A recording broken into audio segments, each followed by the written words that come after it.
Well, Millie Cooper, this isn't really your scene, is it?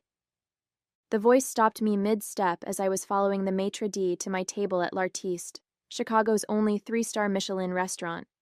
I turned to find myself face-to-face with Ethan Powell, who was lounging at a corner table with a glass of Bordeaux in one hand and a smirk on his face. Seated across from him was a woman at least 20 years his senior, dressed impeccably in Chanel, a large diamond glittering on her manicured hand. "Ethan," I managed, keeping my voice steady despite the sudden flutter of anxiety in my chest. "What a surprise."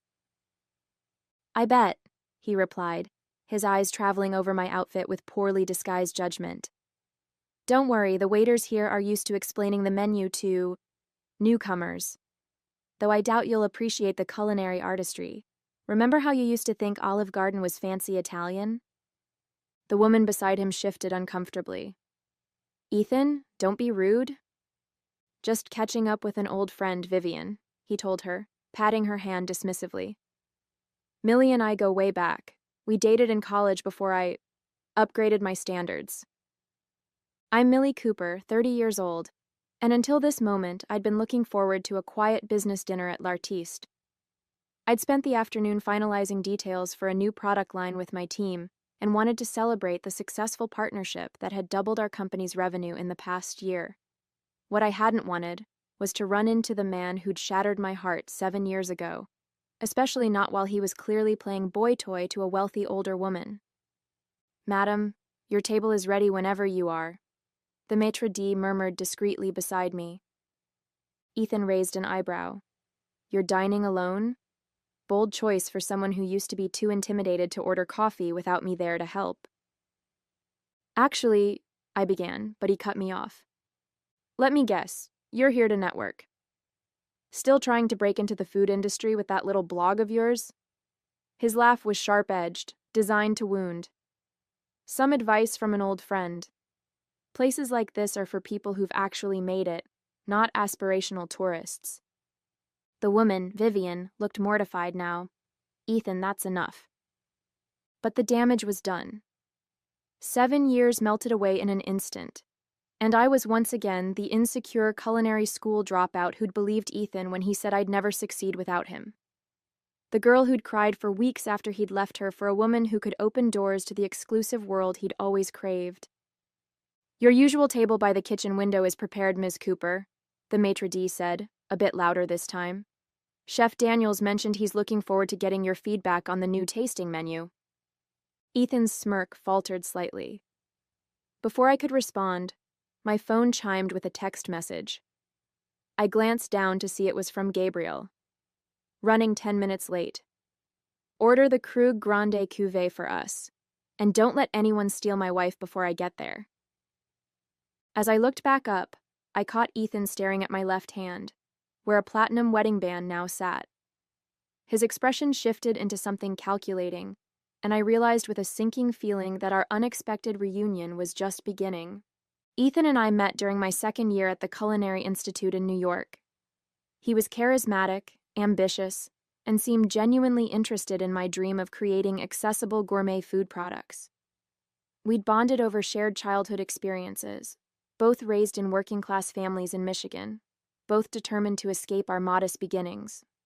When I received the devastating news that my mother had been diagnosed with stage 3 cancer, Ethan had been supportive, at least initially. I withdrew from school to care for her in our small hometown of Lansing, managing her medical appointments while working 2 jobs to help with the mounting bills. Ethan stayed in New York, promising to visit when he could, but those visits grew increasingly infrequent as months passed. "Long distance is hard," he'd say during our late-night phone calls. "But we'll make it work. You'll come back to New York once your mom is better, and we'll pick up where we left off." I believed him because I needed something to hold on to during the grueling 18 months of Mom's treatment. During that time, I started a food blog as a creative outlet, developing recipes that were both nutritious and appealing to someone undergoing chemotherapy. To my surprise, the blog gained a following among other caregivers and cancer patients. After Mom went into remission, I planned my return to New York, excited to reunite with Ethan and resume my culinary education.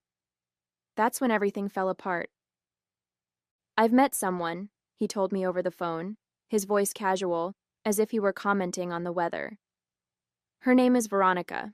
She's on the board of the James Beard Foundation. You're leaving me? I'd managed to ask through the shock. Let's be realistic, Mill. You've been away for almost 2 years. Your career is basically at a standstill, while I've made connections with people who actually matter in this industry. When I pointed out that I could return to school, that my blog was gaining traction, he'd scoffed. A little home cooking blog isn't going to open doors. Veronica has already introduced me to 3 Michelin-starred chefs. That's the kind of connection that makes a career. I'd hung up, devastated but determined not to let him see me crumble. 2 days later, I saw social media photos of Ethan at a gala, his arm around a sophisticated woman in her early 50s. Despite the heartbreak, I channeled my energy into building something meaningful. Mom's improved health allowed me to move to Chicago, where I leveraged my blog's following to launch a line of meal kits designed for cancer patients. It was modest at first, a small commercial kitchen, direct-to-consumer sales, tiny profit margins. What I didn't know then was that Ethan was tracking my progress. Occasional likes on business posts, mutual connections mentioning him asking about me. At the time, I interpreted it as friendly interest, perhaps even regret. I never suspected he was monitoring my career with growing resentment, watching as the little home cooking blog evolved into something that would eventually eclipse his own achievements. Looking back, there were signs I missed. Subtle digs wrapped in congratulatory messages, backhanded compliments when we occasionally crossed paths at industry events. Impressive for someone who didn't finish culinary school, he'd say. Or, nice niche market you've found, smart to stay in your lane. 4 years after our breakup, my company, Nourish by Millie, had expanded beyond meal kits to include a line of specialty sauces and spice blends.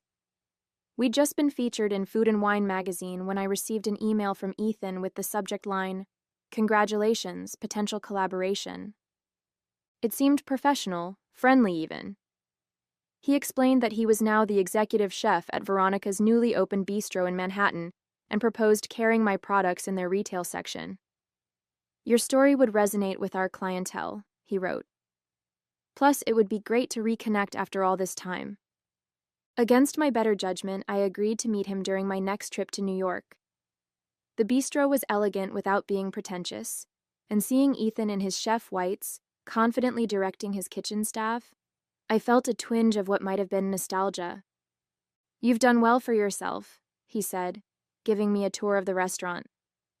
Small scale, of course, but impressive considering where you started. I bit back a retort about the condescension in small scale, and instead focused on the business opportunity. My products would gain exposure in a new market, and the profit margins looked promising.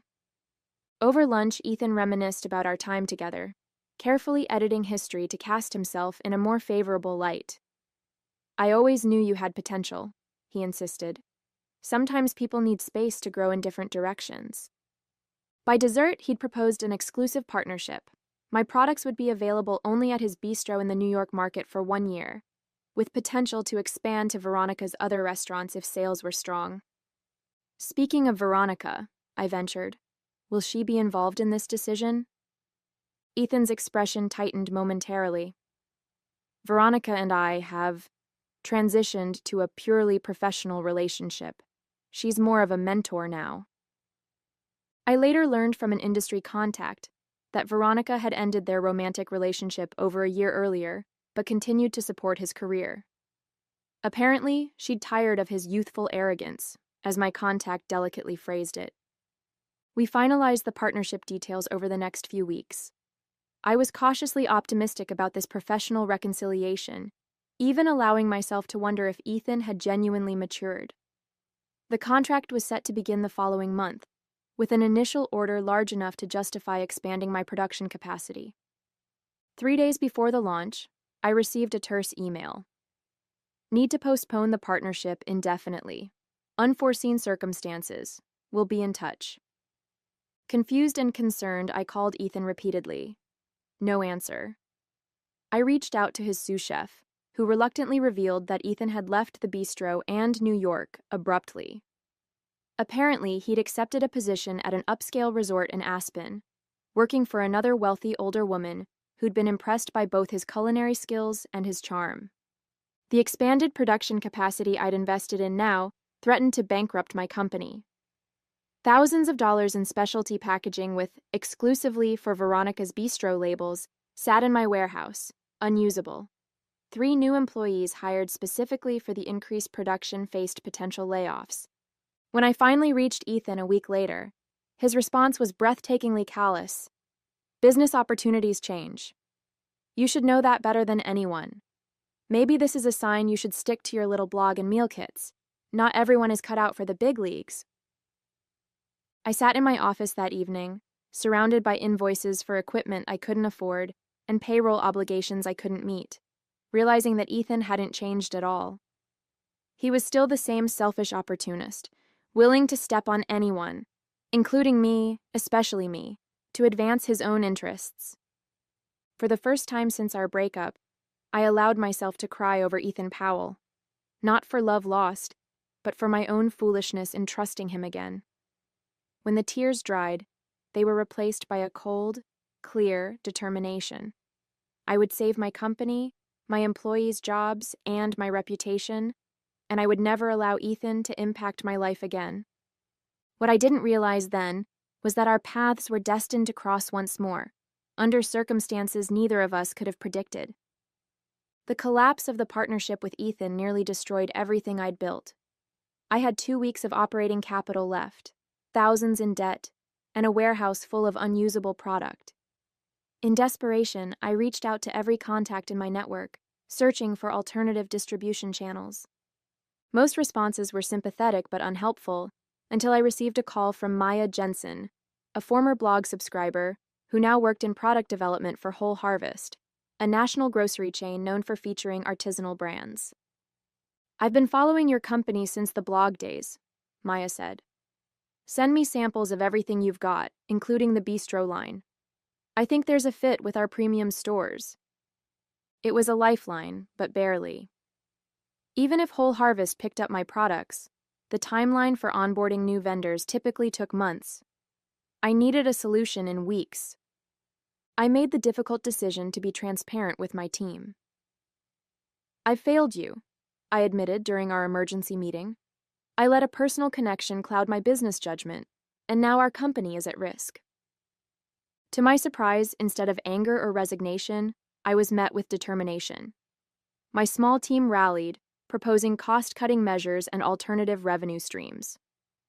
Clara, our marketing manager, suggested a direct-to-consumer campaign leveraging my personal story, including Ethan's betrayal.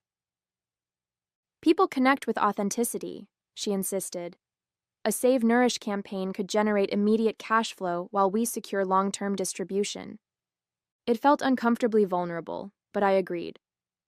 We launched a heartfelt video explaining our situation, offering special bundles of our products with significant pre-order discounts. The response was immediate and overwhelming. Loyal customers, blog followers, and cancer support groups mobilized to support us.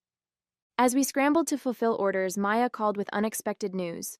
Whole Harvest wanted to fast-track our products for their holiday showcase, featuring us in 30 premium locations.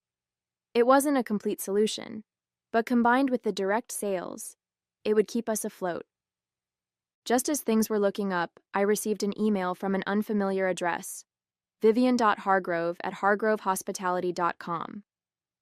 "Ms. Cooper, I recently sampled your fire-roasted tomato sauce at a colleague's home and was impressed by both the product and your company's origin story. Hargrove Hospitality is expanding our boutique hotel restaurants to feature more artisanal products with meaningful narratives. I believe your line would be an excellent fit for our Chicago location's new concept. If you're interested in discussing a potential partnership, I'm available to meet next week. Regards, Vivian Hargrove, CEO, Hargrove Hospitality Group." The name sounded vaguely familiar, but I couldn't place it. A quick Google search revealed Vivian Hargrove was a respected figure in luxury hospitality, with a portfolio of high-end hotels and restaurants across the Midwest.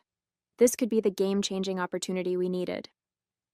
We met the following Wednesday at her office overlooking Michigan Avenue. Vivian was gracious, sophisticated, and impressively knowledgeable about both my products and my company's history. "I've followed your journey with interest," she said. "Your resilience is admirable." The meeting went exceptionally well. Vivian proposed featuring my complete product line at the Artisan, her flagship hotel restaurant in Chicago, with potential expansion to all Hargrove properties if the initial launch was successful. "We're preparing to relaunch the Artisan with a new concept and new executive chef," she explained. "Your products align perfectly with our vision." The terms she offered were fair, the timeline aggressive but manageable. It seemed almost too good to be true, until we were finalizing details and Vivian casually mentioned her executive chef.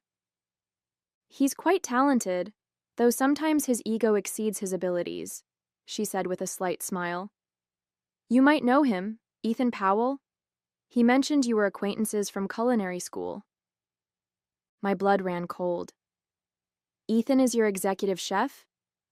"For now," she replied cryptically. "Is that a problem?" I hesitated, weighing the opportunity against the prospect of working with Ethan again. "We do have history," I admitted. "Not entirely positive." Vivian studied me thoughtfully. "I suspected as much from his reaction when I mentioned considering your products. Perhaps you could elaborate?" I gave her a condensed version of our past, including the failed partnership. To my surprise, she didn't seem shocked. "This confirms some concerns I've had about Ethan's professional judgment," she said carefully. "Nevertheless, I see potential in your products that stands independent of any personal complications." We proceeded with the agreement, and I left feeling cautiously optimistic. That evening, I received a text from an unknown number. "Congratulations on your deal with Vivian. Small world, isn't it? Looking forward to working together again. We should meet to discuss menu integration. Dinner tomorrow? Ethan." The message's smug tone made it clear.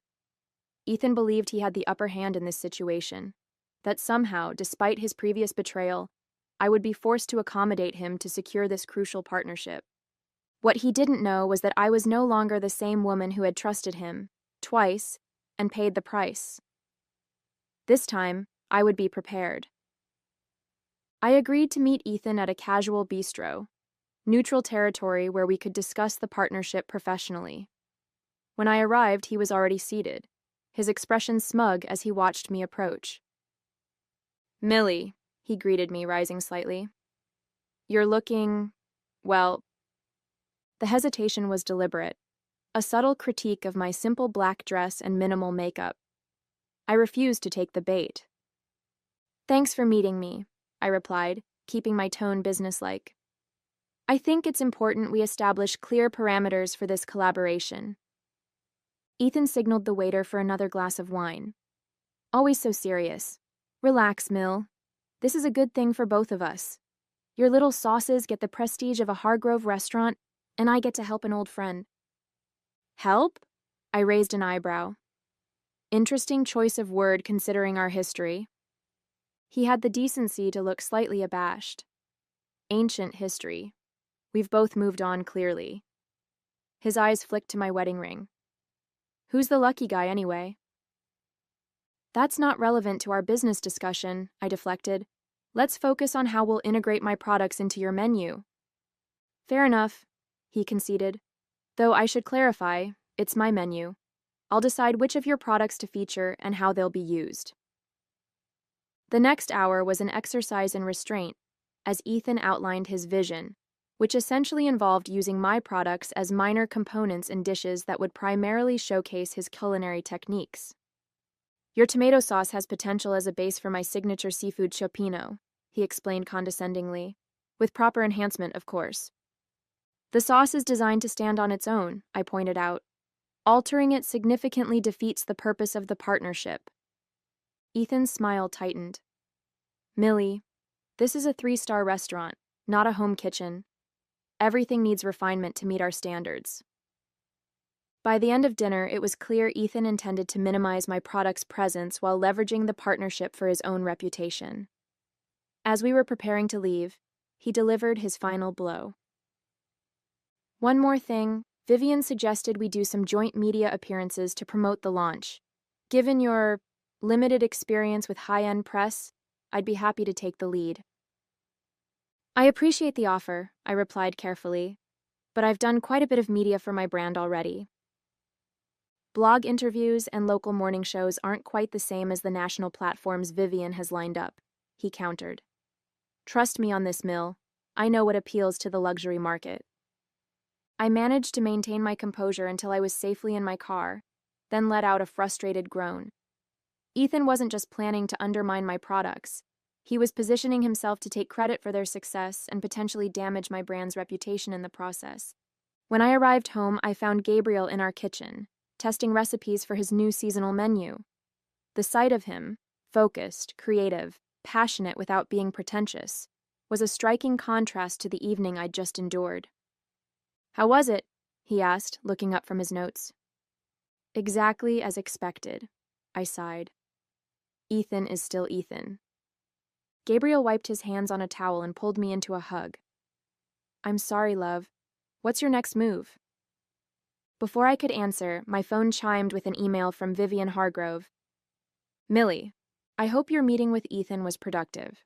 Before we proceed further, I'd like to discuss some confidential concerns regarding the executive chef position at the Artisan. Are you available for breakfast tomorrow? Regards, Vivian." "That's unexpected," I murmured, showing Gabriel the message. "Maybe not entirely," he replied thoughtfully. "Vivian Hargrove has a reputation for recognizing talent and eliminating problems. The question is which category she's placed you in, and which one Ethan occupies." The next morning, I met Vivian at her penthouse apartment. Over gourmet coffee and freshly baked croissants, she revealed the true nature of her interest in my company. "I'll be direct, Millie.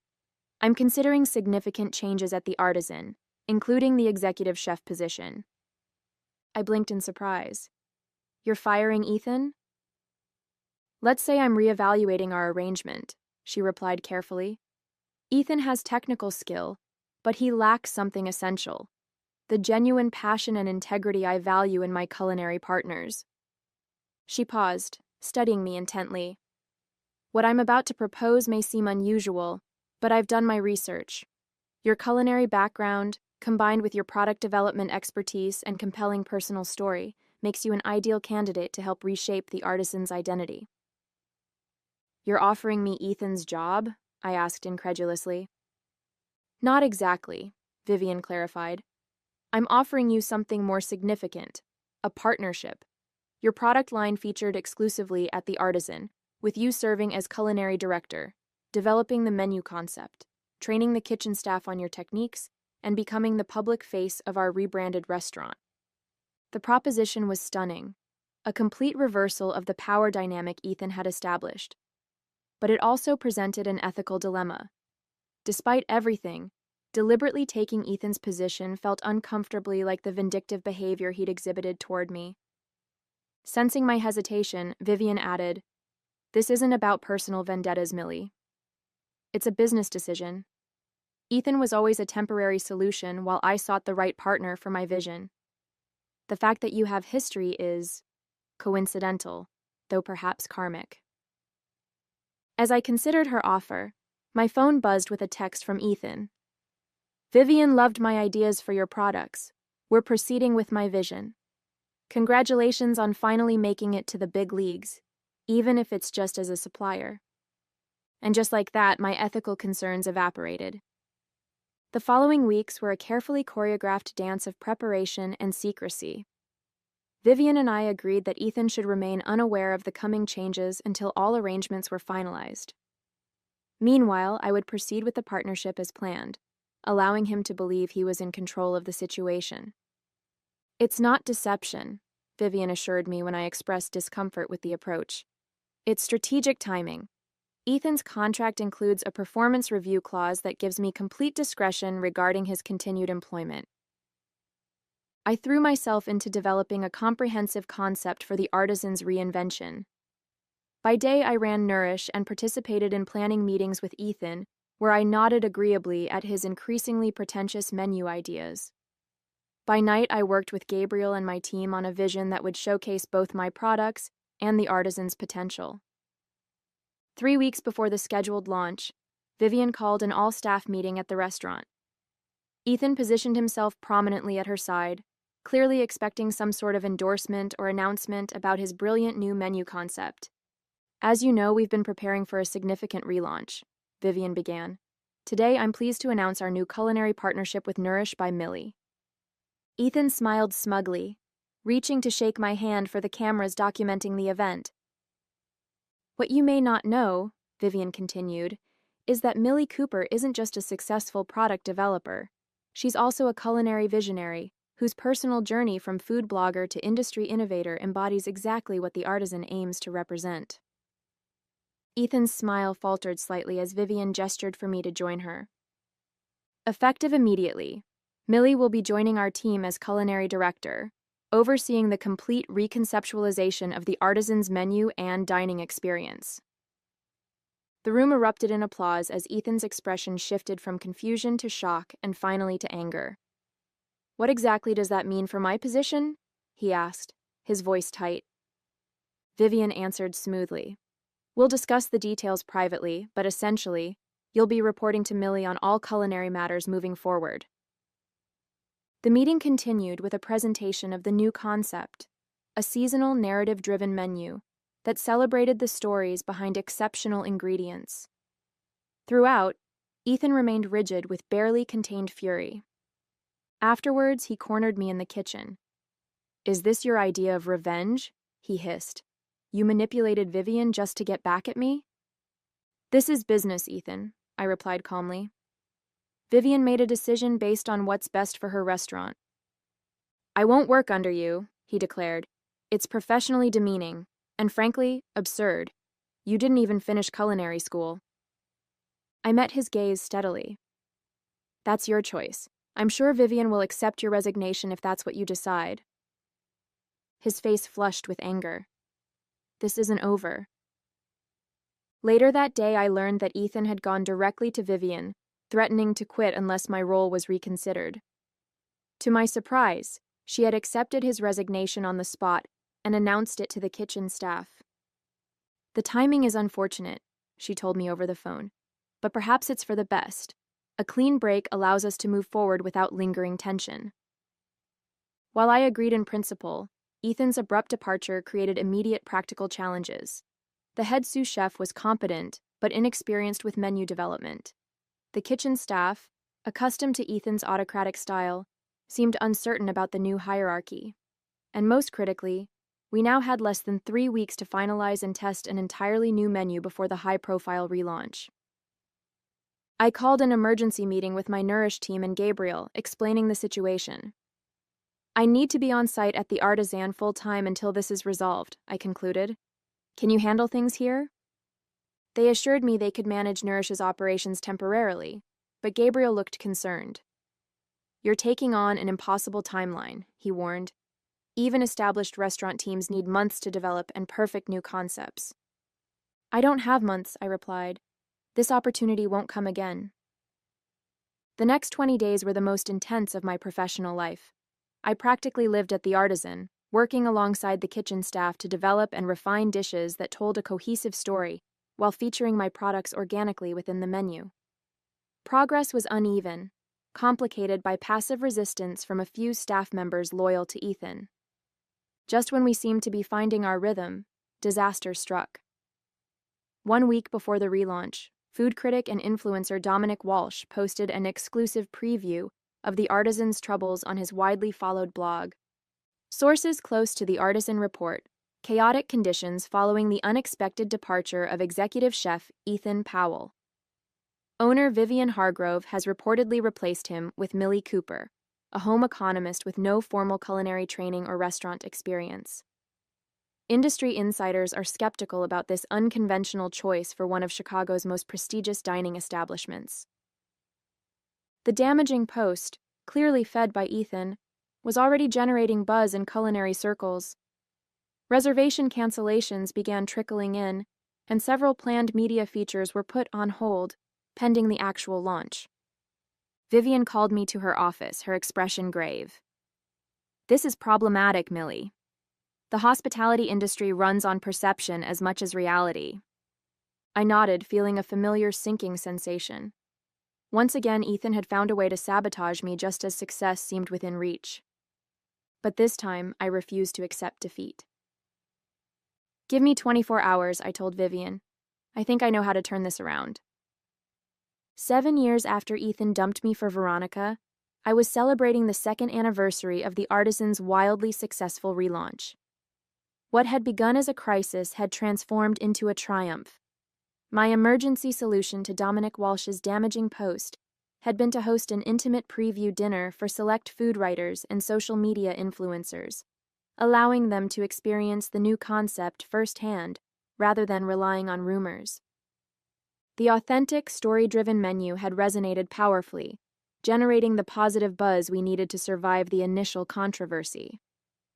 2 years later, the Artisan boasted its own Michelin star, and my expanded role as culinary director for all Hargrove restaurants had made me a recognized figure in the industry. I was dining with Gabriel, now my husband of 18 months, at L'Artiste to celebrate both our professional success and our recent news. Nourish by Millie had just been acquired by a major food corporation for a sum that would ensure our financial security for life.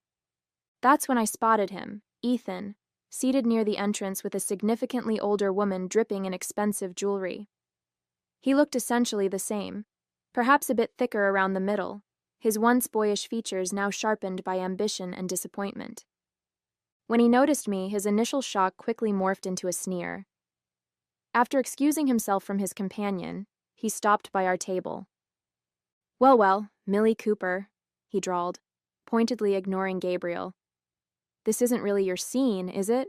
Still playing culinary director at Vivian's little restaurant? Before I could respond, Gabriel extended his hand.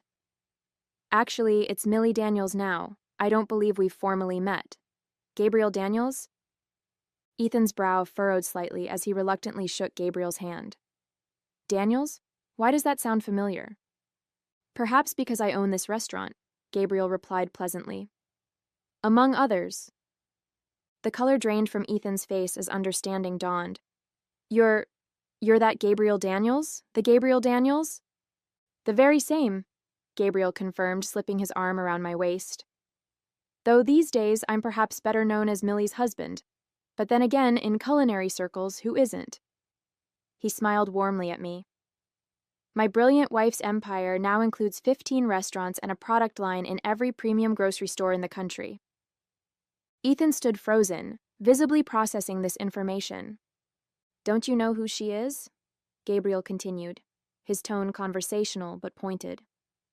Millie Daniels, the woman who revolutionized chef-quality home products and earned 3 James Beard nominations in the process. The woman who transformed the Artisan from a struggling establishment into the crown jewel of the Hargrove portfolio. Ethan's face cycled through emotions. Shock, disbelief, and finally, a desperate attempt to salvage his dignity. You've certainly come a long way from that scared culinary school dropout, he managed, his voice strained. Congratulations on your success. Thank you, I replied simply. And you? Still working as a private chef? He straightened his shoulders. I'm the personal executive chef for Mrs. Eleanor Jenkins. He gestured toward his dining companion. She's very particular about her cuisine. I'm sure she is, Gabriel said, his tone pleasant but eyes evaluating. Eleanor Jenkins. Wasn't she on the board of that art foundation that had the embezzlement scandal last year? Ethan's smile faltered. She was cleared of all involvement. Of course, Gabriel nodded. Her husband wasn't so fortunate, as I recall. The woman at Ethan's table was now watching our interaction with obvious impatience. She tapped her watch pointedly when Ethan glanced her way. I should get back, he muttered. Eleanor doesn't like to be kept waiting. As he turned to leave, I couldn't resist one final observation. You know, Ethan, you once told me I'd never succeed without you, that I needed to attach myself to someone influential to open doors. It's interesting how life turns out, isn't it? He paused, his back stiffening. We all make our choices. Yes, I agreed. And I chose to build something on my own terms. After he retreated to his table, Gabriel raised his champagne glass. To choices, he toasted, and to the most remarkable woman I've ever pursued, who made me work for a full year just to get a first date. I clinked my glass against his. Best decision I ever made. As we enjoyed our meal, I occasionally caught glimpses of Ethan stealing glances our way, watching as industry leaders stopped by our table to pay respects, as the head chef emerged from the kitchen to personally discuss his newest creations with us, as Gabriel and I laughed and celebrated our shared success. The contrast couldn't have been more stark. Ethan, dependent on the whims and wealth of an aging socialite, versus the life I'd built through determination, integrity, and genuine talent. Later that evening, as Gabriel and I were leaving, the maitre d' handed me an envelope. From the gentleman with Mrs. Jenkins, he explained discreetly. Inside was a business card with a hastily scrawled note. We should catch up properly sometime. I've got some culinary concepts that might interest you. Ethan. I slipped the card into the donation box by the door, already focusing on tomorrow's plans and possibilities. The past had no hold on me anymore. I was too busy looking forward to my next chapter.